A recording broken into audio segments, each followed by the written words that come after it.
এটা প্রাথমিক তদন্তে দেখা গেছে। এটা তো আমরা মূলত জানতে চাই যে ওনার যে টাকা পয়সা মূল যেটা গণ্ডগোল, যেখান থেকে অশান্তি সৃষ্টি হয়েছে বলে মনে করা যাচ্ছে, এবং আর উনি অ্যাকুরেট ট্রিটমেন্ট পায় না এটাও জানা যাচ্ছে। এটা আসলে সব কিছুই জানতে পারবো, পুরোপুরি আমি আমাদের ক্লিয়ার করতে পারবো। আমরা 3 দিন সময় নিয়ে সময়টা দিয়েছি ওনাকে, এই রিপন সাহেবকে, ইঞ্জিনিয়ার রিপন সাহেবকে। ইঞ্জিনিয়ার রিপন সাহেব আমাকে অ্যাকুরেট যা যা ঘটেছে লাস্ট উনি আসবার পরে, উনি এই বাড়িতে জয়েন করার পরে থেকে যা যা ঘটেছে সব চিত্রগুলো উনি দেবেন, এবং ওনার কোথায় কোন প্লট সেল করে কত টাকা আসছে, বাড়ি সেল করেছে কী আসছে, আদৌ ওনার কোনো টাকা ছিল কিনা বা আছে কিনা, বা টাকা থাকলে সেগুলো কোথায় গেল, টোটাল চিত্রটা ওনার কাছে আমরা কালেকশন করছি।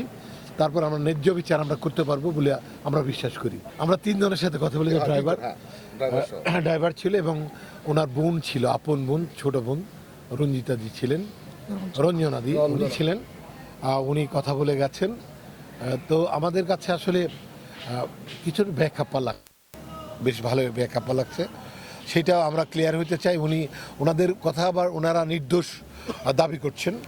তো নির্দোষ দাবি করার কারণে 3 দিন সময় দিয়েছি, যেখানে ওনারা ওনাদের পক্ষে কাগজপত্র, ডকুমেন্ট এবং সব কিছু আমাদের দেবেন। মানে ওনার দায় দায়িত্ব আমরা যেমন, আপনারা যেমন কোশ্চেন করবেন, সেটা হলো যে উনি 4 দিন কেন বাড়িতে পড়ে থাকলো, ওনার ট্রিটমেন্ট হলো না কেন, উনি স্ট্রোকের পেশেন্ট হয়ে ওনার বাথরুম কেন উনি বেডে করতে হলো, এবং কোনো ভালো ট্রিটমেন্ট পাওয়া গেল না কেন। উনি বললো 4 দিন না 3 দিন, মনি সাহেব বললেন 3 দিন। 3 দিন হলে 1 ঘন্টা হলেও কেন উনি ট্রিটমেন্টটা পায়নি।